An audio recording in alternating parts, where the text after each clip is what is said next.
अस्सलामुअलैकुम। आज का हमारा टॉपिक है फॉर लूप। फॉर लूप भी हमारे पास लूप की ही एक टाइप है और इसमें हम सबसे पहले इसकी हम डेफिनेशन देखेंगे। A for loop is a control flow statement that is used to execute a piece of code basis on the validity of same condition. It makes the code execute rapidly. मतलब क्या है, जो हमारे पास for loop होता है इसका बस ये काम होता है कि ये हमारे पास जो पीस ऑफ कोड का फ्लो होता है उसको कंट्रोल करता है। जैसे कि वाइल लूप और फॉर लूप जो हमारे पास ये बहुत ज़्यादा स्पेस लेते हैं, तो इसकी जो टाइम कम्प्लेक्सिटी होती है वो ज़्यादा नहीं होती, वो हमारे पास बिग ऑफ एन के बराबर होती है। तो हमारे पास ये जो है फॉर लूप होता है बेसिकली ये बस इस कंट्रोल को जो पीस ऑफ कोड का फ्लो होता है उसको कंट्रोल करता है। और उसमें भी यही होता है कि कंडीशन टेस्ट होती है, इसके बाद हमारे पास जो स्टेटमेंट है वो एग्जीक्यूट होती है।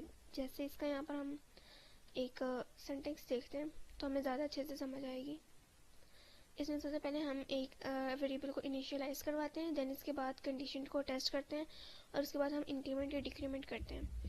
हम ये तीनों काम जो हैं हम एक ही स्टेटमेंट में कर देते हैं। पहले हम इनिशियलाइज करवाते थे, देन कंडीशन टेस्ट होता था।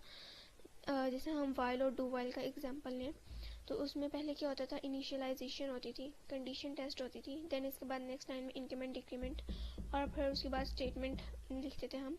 लेकिन ये सारा काम एक ही लाइन में भी तो हो सकता है ना, तो ये सारा काम एक ही लाइन में कौन करता है, फॉर लूप करता है हमारे पास। तो इस तरह से क्या होता है, ये फ्लो को कंट्रोल करता है। तो ये हमारे पास इसका बेसिक सिंटैक्स है। अब हम इसको एक कोड के ज़रिए भी देखते हैं। जैसे मैं यहाँ पर फॉर लगाती हूँ और मैं इसको एक ही लाइन में इनिशियलाइज करवा देती हूँ, i इज इक्वल्स टू 1 और यहाँ पर मैं कंडीशन टेस्ट करती हूँ कि लेस देन इक्वल्स टू 5 होना चाहिए।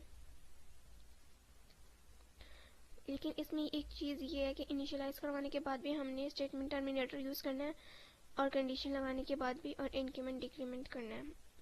इसके बाद हम यहाँ पर एक स्टेटमेंट पास करेंगे। मैं हेलो वर्ल्ड की स्टेटमेंट पास करूँगी। इसके बाद हम यहाँ पर इंक्रीमेंट करेंगे और एक मैं नेक्स्ट लाइन भी लगाऊंगी, नेक्स्ट लाइन के लिए स्टेटमेंट यूज़ करूँगी।